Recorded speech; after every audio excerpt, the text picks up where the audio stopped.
The massive HFY warship drifted silently through space, its dark hull covered in scars from 1,000 conquered worlds.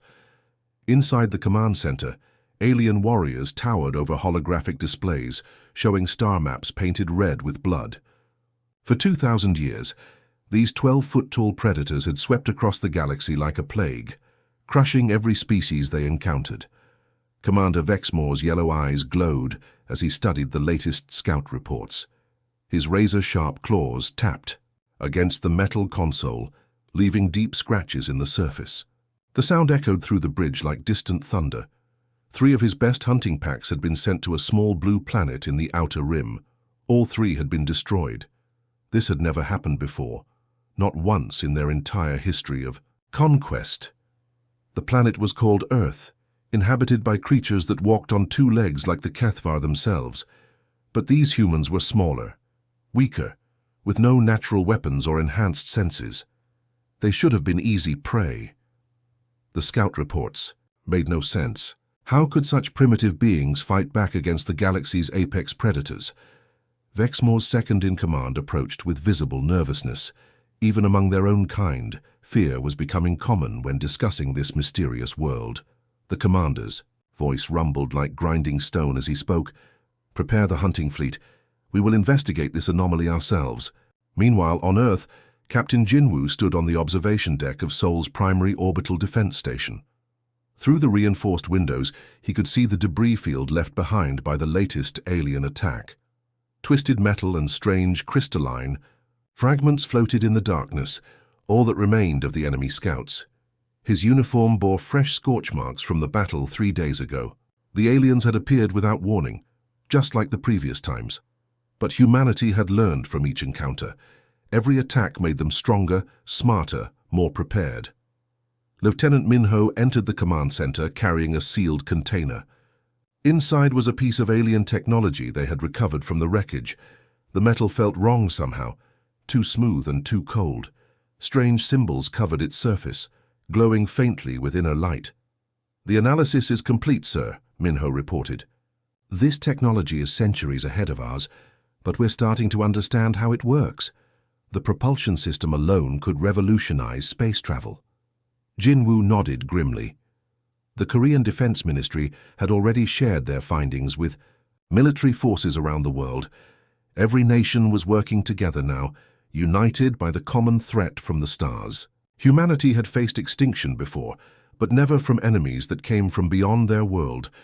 The captain looked out at Earth below, its blue surface peaceful in the morning sun.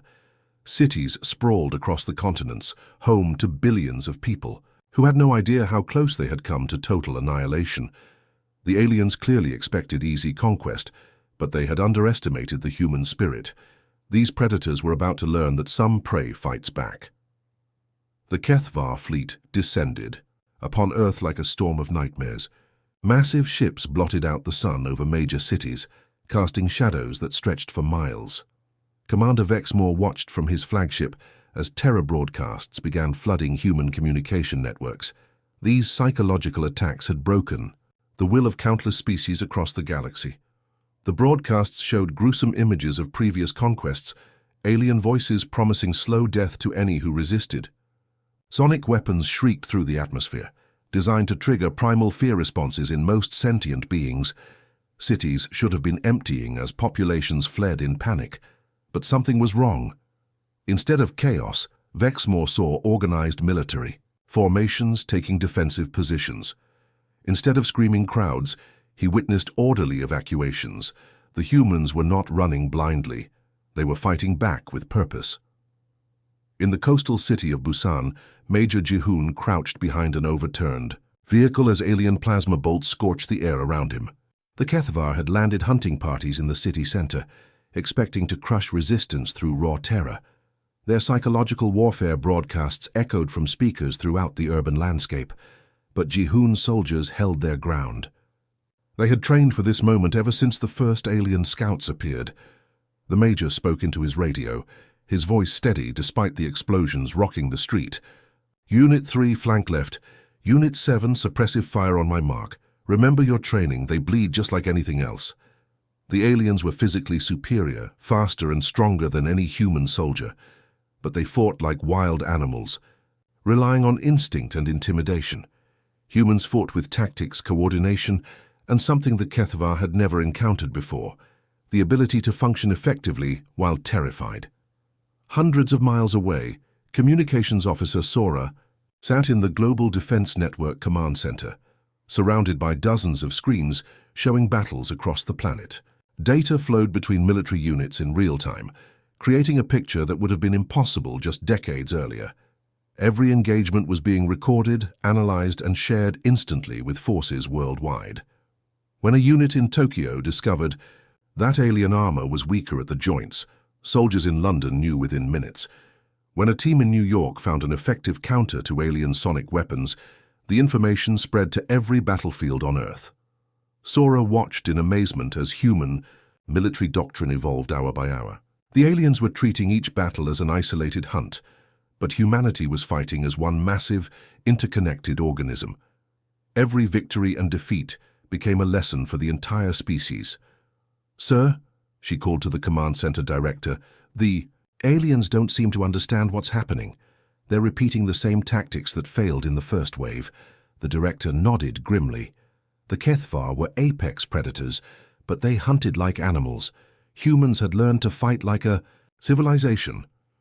As night fell over the burning cities, Commander Vexmore stared at the tactical displays in disbelief. His hunting packs should have taken these primitive cities within hours. Instead, they were being systematically outmaneuvered by prey that refused to act like prey. For the first time in his long life, doubt crept into the alien commander's mind. Commander. Vexmore's frustration boiled over as he slammed his massive fist against the command console. The metal buckled under the impact. His hunting packs were failing on every front, and he couldn't understand why. It was time to unleash their most devastating strategy. "Deploy full-pack protocols across all continents," he growled to his officers. "Send every hunting group simultaneously. These humans will learn what it means to face the HFY at full strength."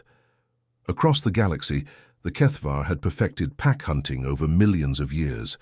They would strike multiple targets at once, overwhelming their prey through sheer numbers and coordination. No species had ever survived when faced with their complete hunting strategy. The alien fleet split into dozens of smaller groups, each targeting a different region of Earth. They descended like wolves circling wounded prey, ready to tear apart human civilization piece by piece, but humanity was ready. Captain Do-Yun stood in the Joint Command Center in Seoul, watching as tactical displays showed alien movements across 6 continents. His headset crackled with voices from military commanders around the world. American generals, European admirals, African colonels, all working together as if they had trained together for years. "Confirmed alien landing in Sector 7, came a voice from Australia, requesting immediate air support. "Brazilian forces moving to intercept Northern Group," reported another commander. "ETA 15 minutes. Do-Hyun coordinated the global response with practiced efficiency. When aliens attacked New York, fighter jets from 3 different nations provided support within hours. When a hunting pack threatened Mumbai, naval forces from across the Pacific rushed to assist. The HFY had expected to face scattered human tribes fighting independently. Instead, they found themselves battling a single unified force that spanned the entire planet. Tactical analyst Nari worked frantically at her computer station, processing data streams from every active battlefield. Her screens showed a pattern that amazed even her. Human military strategies were changing by the hour. Techniques that worked in one battle were immediately shared with forces fighting similar situations thousands of miles away. "Captain," she called to Do-Yun, "look at this data. 3 hours ago, our forces in Europe discovered that coordinated electromagnetic pulses disrupt alien communication systems. Now, units in Asia and North America are already implementing the same strategy." She pulled up another display showing adaptation rates. "Sir, we're not just learning from our mistakes. We're learning from every engagement simultaneously. The aliens might have pack instincts, but we have something better." Do-Yun studied the information with growing amazement. The HFY fought in packs of dozens, maybe hundreds at most. But humans were fighting as a pack of 8 billion members, all connected by technology and shared purpose. On the alien flagship, Vexmore watched his tactical displays with growing horror. His hunting packs were being systematically dismantled by an enemy that seemed to know their every move before they made it. Human forces appeared wherever they were needed most, as if guided by some impossible intelligence network. The predators had encountered something beyond their understanding. They weren't fighting separate human groups. They were fighting humanity itself, a single planet-sized organism that learned and adapted faster than any species they had ever faced. The hunters were becoming the hunted. Commander Vexmore ordered the retreat with bitter frustration burning in his chest. His hunting packs had taken heavy losses across Earth's surface, something that should have been impossible against such primitive prey. The logical move was to withdraw to space, regroup, and plan a new strategy. Every species they had conquered before followed the same pattern. When the HFY retreated, the prey celebrated their victory and focused on rebuilding their defenses. It gave the hunters time to heal their wounds and return stronger than before. But as the alien fleet pulled away from Earth's orbit, something unprecedented happened. Human ships followed them. Admiral Hyunwoo stood on the bridge of humanity's newest warship, watching as his fleet pursued the retreating aliens into deep space. The ship hummed with barely contained energy, its hull reinforced with technology reverse-engineered from captured HFY vessels. "Sir, the alien fleet is attempting to jump to hyperspace," reported his navigation officer. "Stay on them," Hyunwoo ordered calmly. "We've modified our engines using their own technology. They can't outrun us anymore." The human fleet had been built in record time, constructed in orbital shipyards that worked around the clock. Every nation on Earth had contributed resources, turning their entire industrial capacity toward a single goal, following their enemies wherever they might flee. Engineer Yuna worked frantically in the ship's technical bay, surrounded by alien components that still felt wrong to touch. Her team had spent months studying captured HFY technology, learning how their faster-than-light travel worked. Now they were using that knowledge against its creators. "Admiral," she called over. "The communication system. I've improved our tracking systems again. We can now follow their hyperspace signatures across multiple star systems. They can run, but they can't hide." The alien fleet jumped to hyperspace, expecting to lose their pursuers in the vast emptiness between stars. But within hours, human ships appeared in the same system, having tracked them across impossible distances. Vexmore stared at his displays in disbelief. This violated everything he knew about prey behavior. Defeated species were supposed to cower and hide, not chase their conquerors across the galaxy. The HFY jumped again, traveling to a system 3 sectors away. The human fleet followed. They jumped to a 4th system, then a 5th. Each time, humanity appeared like a persistent nightmare, refusing to give up the chase. On Earth, millions of years ago, human ancestors had hunted by running down their prey across vast distances. They would chase animals until exhaustion killed them, never stopping, never giving up. Now that same instinct drove them across the stars.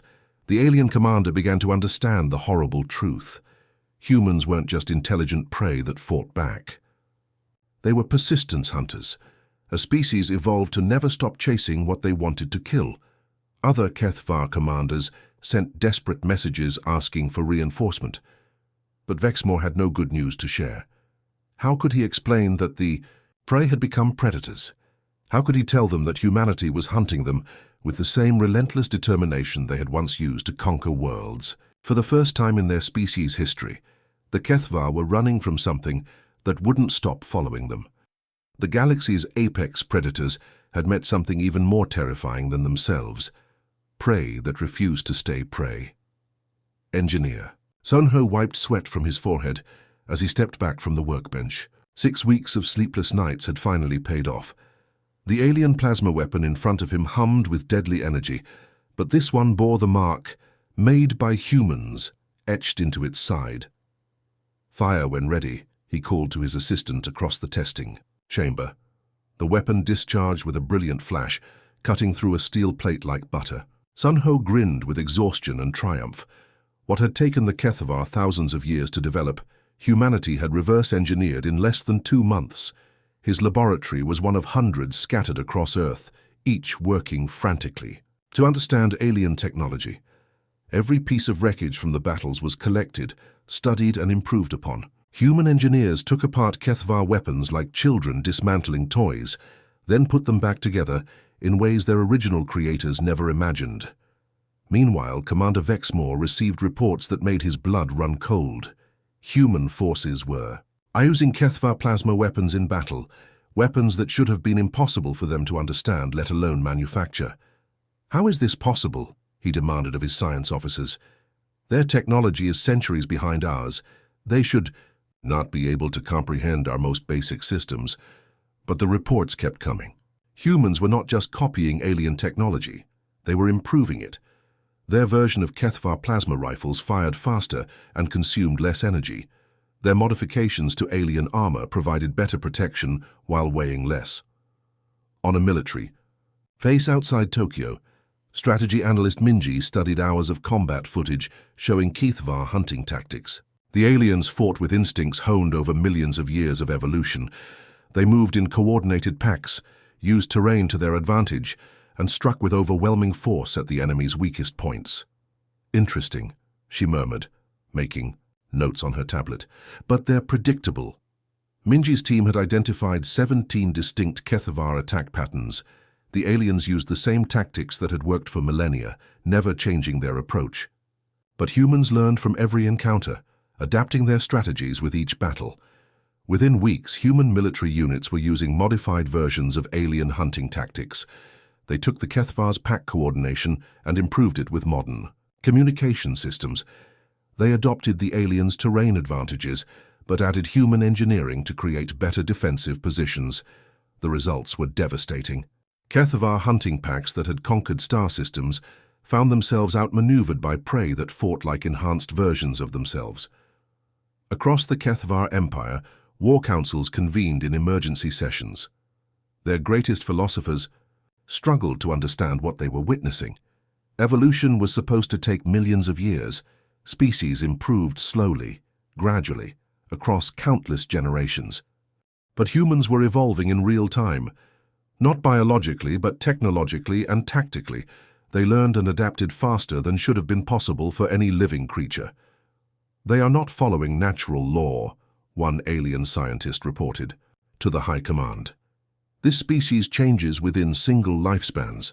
What takes us millennia to develop, they achieve in months." The HFY empire faced a terrifying realization. They were fighting an enemy that could become stronger than them within a single generation. Every day humanity survived was another day they grew more dangerous. For a species that had ruled the galaxy through superior evolution, meeting creatures that evolved faster than they could adapt was their worst nightmare come true. The HFY. War philosophers gathered in their deepest council chambers, surrounded by holographic displays showing human behavior from across the galaxy. For creatures who prided themselves on understanding the nature of all living things, humans had become an impossible puzzle. "Observe this footage," spoke Elder Thaxel, his ancient voice crackling with confusion. The display showed a human soldier named Jamin during the Battle of Sol. In the first clip, he was throwing himself between an injured comrade and incoming plasma fire, taking severe burns to shield someone else from harm. The second clip, recorded just hours later, showed the same human calmly planning an orbital bombardment that would destroy an entire HFY fleet.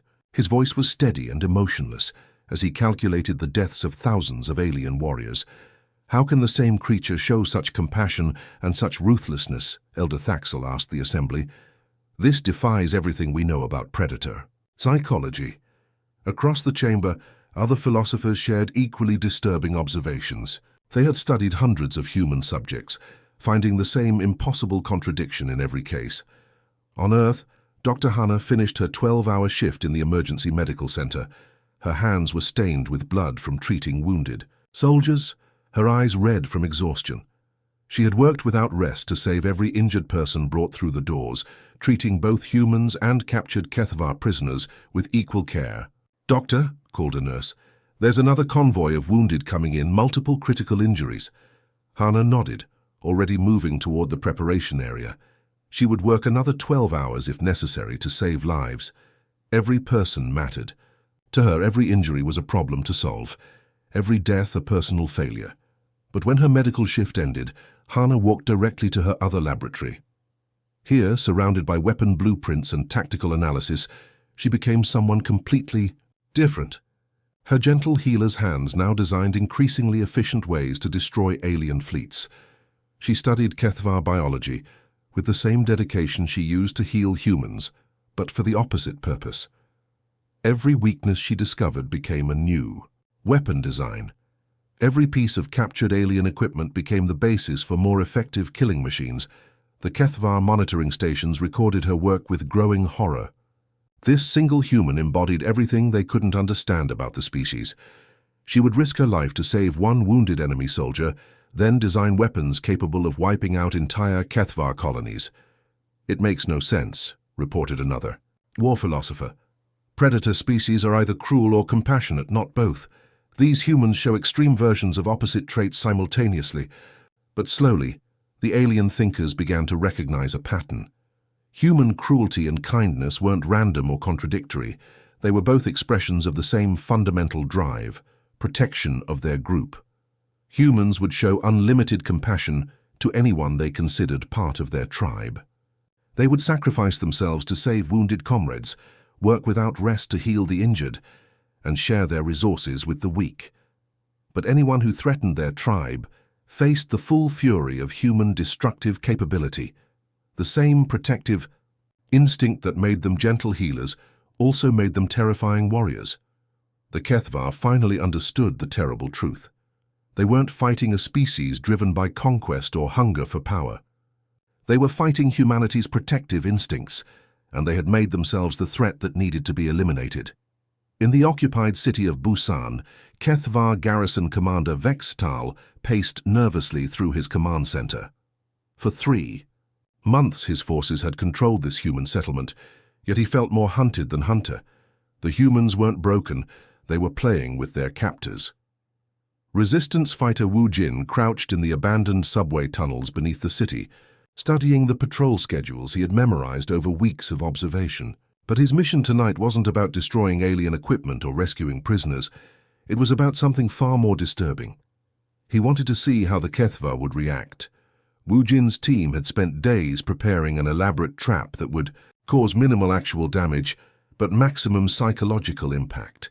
They rigged abandoned buildings to play eerie human music at random times, created holographic projections that appeared and disappeared without warning, and left cryptic messages written in alien script that made no logical sense. The goal wasn't military victory. It was to drive their enemies slowly insane. "Phase 1 complete," Wu Jin whispered into his radio. "The aliens are starting to jump at shadows. Commander Vextal hasn't slept in 48 hours. Across the city, other resistance cells implemented similar psychological warfare. They learned the aliens' sleep patterns, then disrupted them with carefully timed disturbances. They discovered which sounds made HFY nervous, then played those sounds from hidden speakers throughout the occupied zones. Most terrifying of all, they began studying their captors like laboratory specimens. Research scientist Yerin worked in a hidden laboratory beneath Seoul's university district, surrounded by detailed charts mapping HFY behavioral patterns. Her team had been observing the aliens for months, documenting their reactions to different stimuli with scientific precision. "Fascinating," she murmured, reviewing the latest data. Subject displays increased stress responses when exposed to high-frequency sounds between 2000 and 3000 Hz. Recommend implementing this frequency in psychological warfare protocols. Her research had nothing to do with traditional military objectives. Instead, she was creating a comprehensive guide to alien psychology, mapping every fear, weakness, and behavioral trigger the HFY possessed. The most disturbing part wasn't the research itself, it was how much Yerin enjoyed it. She treated the war like an enormous scientific experiment, with the aliens as unwilling test subjects. Every reaction was data to be analyzed, every weakness a hypothesis to be tested. The conflict that was supposed to break human civilization had instead become humanity's most stimulating intellectual challenge. Commander Vextal received reports that chilled him to his core. Human resistance wasn't decreasing under occupation. It was becoming more creative, more sophisticated, more psychologically devastating. The humans seemed to be having fun. "Sir," reported one of his officers, "the humans have begun leaving. Gifts for our patrols, packages containing items that appear harmless but trigger anxiety responses in our soldiers. They're not trying to kill us. They're trying to drive us insane." The HFY had conquered hundreds of species across 2 millennia. Every conquered population followed the same pattern: initial resistance, gradual acceptance, eventual integration into the empire. But humans were different. They weren't being broken by occupation. They were being stimulated by it. The aliens realized with growing horror that humans found conflict engaging rather than traumatic. War wasn't destroying their spirit. It was awakening something far more dangerous. The predators had accidentally created the perfect conditions for humanity to evolve into something even more terrifying than themselves. Admiral Seokjin stood before the massive holographic display in humanity's new deep space command center, watching as dozens of red dots appeared simultaneously across HFY territory. Each dot represented a human fleet that had just emerged from hyperspace, striking at the heart of the alien empire. "All fleets report successful arrival," announced his communications officer. "Operation Apex Hunter is now active across 47 HFY worlds." For months, humanity had been building fleets in secret, using captured alien technology to construct ships that could travel faster and strike harder than anything the HFY possessed. Now those fleets were appearing everywhere at once, turning the hunters into the hunted. The strategy was brilliant in its simplicity. Instead of fighting a defensive war, humanity had taken the battle directly to every major HFY stronghold simultaneously. The aliens, who had always relied on concentrating their forces for overwhelming attacks, suddenly found themselves scattered and vulnerable. On the HFY homeworld, panic spread through the ruling council chambers. Emergency broadcasts flooded in from across their empire. Human fleets were dismantling their defenses, capturing their technology, and doing something unprecedented, offering surrender terms. Commander Vexmore received the transmission on his flagship, now trapped in his own home system by 3 human battle groups. The message came from someone identified as Diplomat Jiwon, speaking in perfectly translated HFY language. "To all HFY forces," the human woman said calmly, "we offer you a choice. Surrender now and join us as partners in exploring the galaxy, or continue fighting and face extinction. You have 24 hours to decide." The ultimatum sent shockwaves through the alien command structure. No conquered species had ever offered terms to the HFY before. The predators had always been the ones dictating surrender conditions. But what terrified them most was how reasonable the humans sounded. Jiwon's diplomatic teams had studied HFY culture extensively, understanding that these aliens respected strength above all else. The humans weren't asking for unconditional surrender. They were offering partnership from a position of overwhelming power. "We recognize your abilities as hunters and warriors," Jiwon continued in her broadcast. "But the galaxy is vast, and there are threats out there that neither of us can face alone. Join us, and together we can explore worlds beyond imagination." Across the HFY empire, individual commanders began making impossible decisions.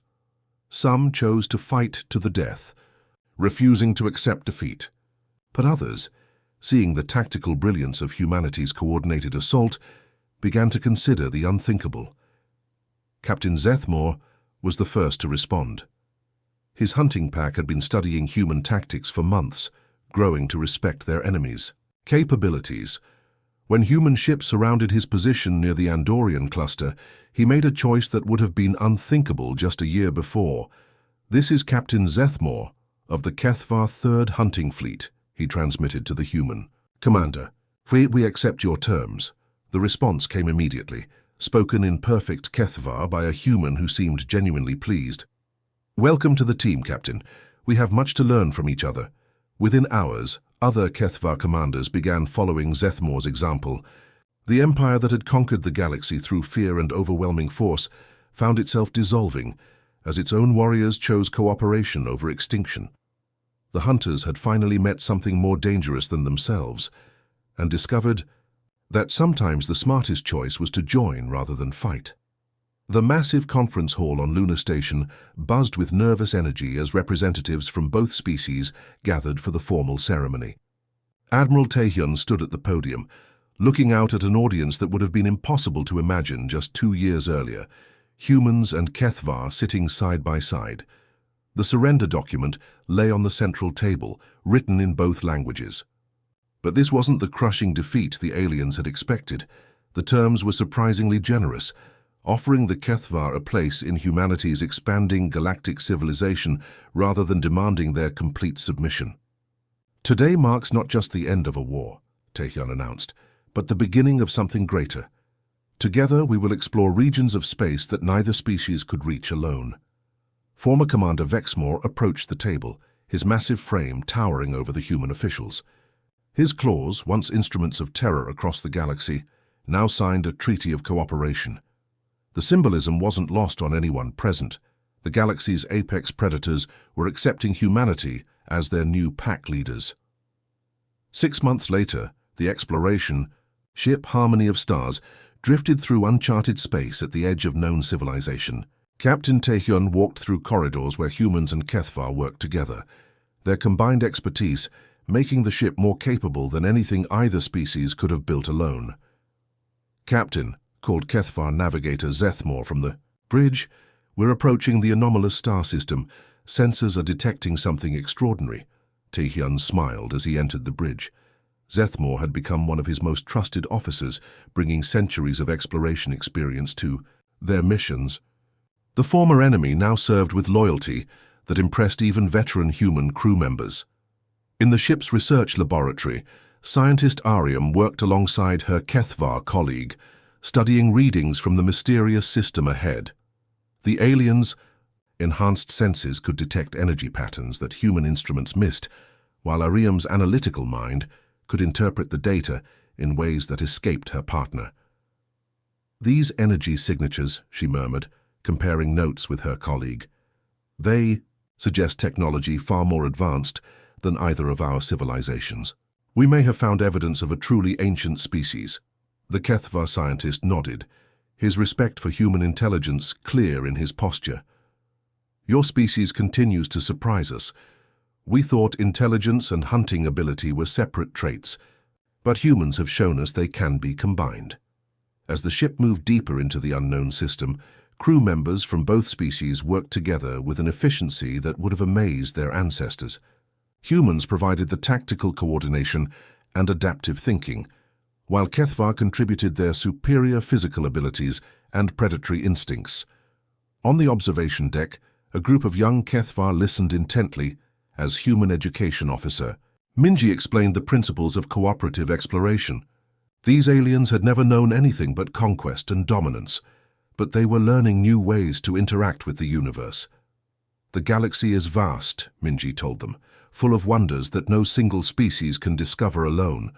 But together, as one pack, we can explore places that were impossible to reach before."